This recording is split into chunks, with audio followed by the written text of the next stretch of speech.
Here's a good question. Should you call dysfunctional people by their dysfunctional label? Hmm, that deserves a good answer. I have had that question emailed to me many times. So, do you call a narcissist a narcissist? Do you call an alcoholic an alcoholic? Do you call a drug addict an addict?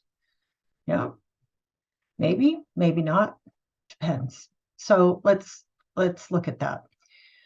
So, what is the purpose, first of all, in labeling behavior? The number one purpose in labeling behavior in a difficult relationship is so you know what you're dealing with. If you don't know that what you are dealing with, you are going to be at a very big disadvantage because you are not going to know what to expect. You're not going to know where to look for guidance and help. You are going to be continually thrown off balance and confused when things happen. You're not going to be able to predict. You're not going to be able to get information about what is, part of dealing with this particular thing. You're not going to want it. You're not going to know what's different, what's an additional problem. So you got to know. You got to know, are you dealing with narcissism? Are you dealing with addiction? Are you dealing with passive aggressiveness? Are you dealing with mental illness? And which one? Yeah, it's pretty important that you get some insight into that, whether it would be going to counseling to get a counselor's input, doing research on the internet, asking other people who have observed this person, whatever it is, you figure it out first. So, second thing is then, do you tell the person? Do you say, hey, I found out you're a narcissist. I found out you're passive aggressive. And the answer to that is it depends. And here is the condition. Will it help? If it will help and there is a reason to tell the person, tell them. If you suspect somebody is an addict or an alcoholic, you can say, I have a problem with your drinking or your drug use. I think it has progressed to the point where it is an addiction. I think you now have a drinking problem. I think you might be an alcoholic. You have a right to say that. That's called speaking the truth in love. You're not going to scream it out. You're a filthy, rotten alcoholic, just like your dad, just like your grandpa. That is an anger. That is not helpful. The person will defend themselves, guaranteed, will be angry, will come back to you with something negative that they're going to say to you, they're going to attack you back. So, be careful how you say it. There are ways to say it. There are ways to soften it. That's always best. And for the most part, telling a narcissist that they're a narcissist is going to get you narcissistic rage. Telling somebody who's borderline, they're borderline, is not going to get you a solidly healthy response.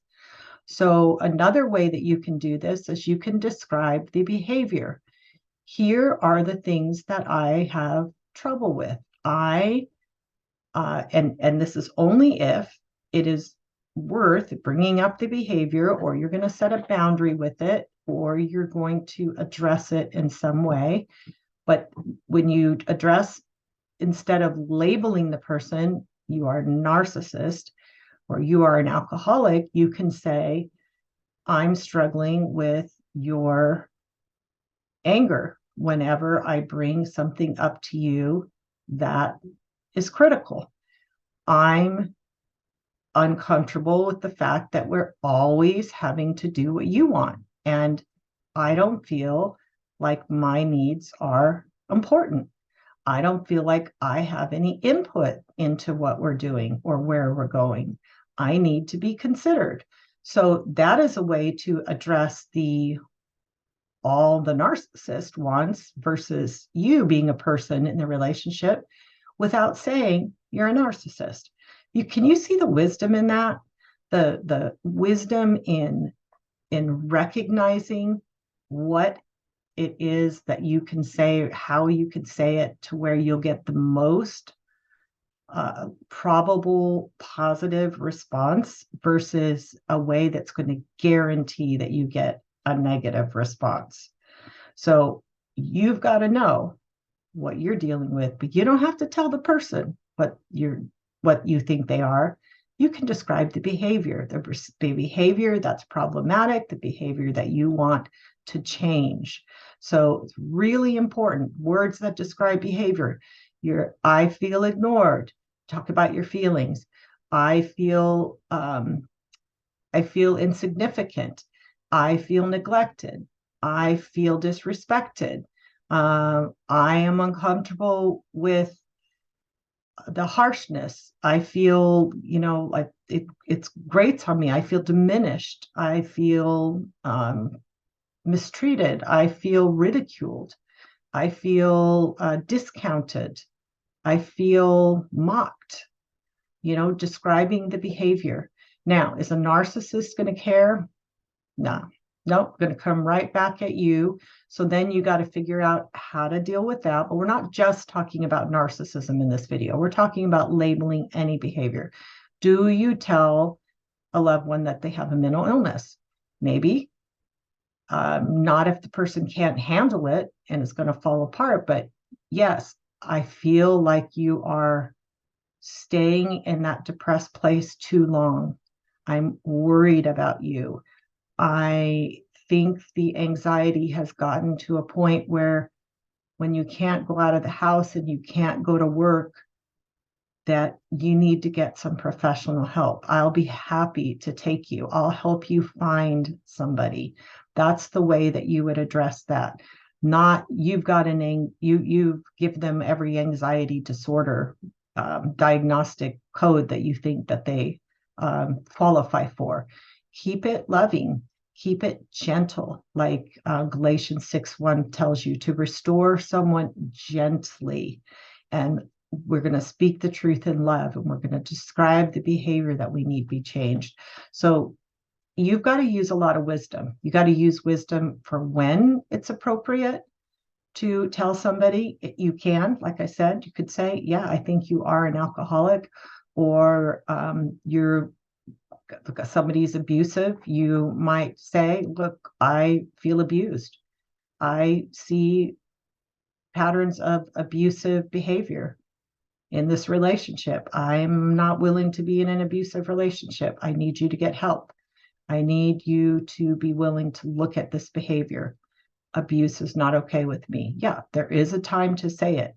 Absolutely. Now, if you can't convince the person and you need the behavior addressed, then you've got to set some boundaries with that. You've got to decide, what are you willing to live with? What are you requiring in order to continue living with that person? And you can work in that direction when the person refuses to comply with you. So, but should you label the person? Should you let the person know about the label that you've given them? Yes and no and maybe, depending on the circumstances. You need wisdom. And one of these verses, these little known verses that is in the Bible that I like to use when I'm talking about labeling people and giving them knowing what's going on, just so that you will know how to interact, is John 2:24 says, but Jesus would not entrust himself to them, for he knew all men. He did not need man's testimony about man, for he knew what was in their hearts. Jesus knew who he was dealing with every single time. Sometimes he called people some pretty harsh names when he really wanted to confront them. The names he called the Pharisees, sons of the devil, the sons of your father, the devil. Whitewashed tombs, he called them hypocrites over and over and over again. So we know that Jesus was willing to call names at times, and that there are times that we can give somebody the label that we in wisdom have come up with, but only when you really need to. When you don't have to, it can often be better to describe the behavior. So I hope this video has helped you in dealing with dysfunctional people. And I would just hope that you go to my website, check out my books, my studies, my Zoom classes, my podcasts, my free devotions that I give out, and also that you would consider looking at my Change My Relationship 365 daily devotions for Christians in difficult relationships. Has a huge topical index in the back where you can look up whatever it is that you are dealing with and get a devotion that speaks to that particular issue of a dysfunctional relationship. As always, please feel free to write me at Carla@changemyrelationship.com.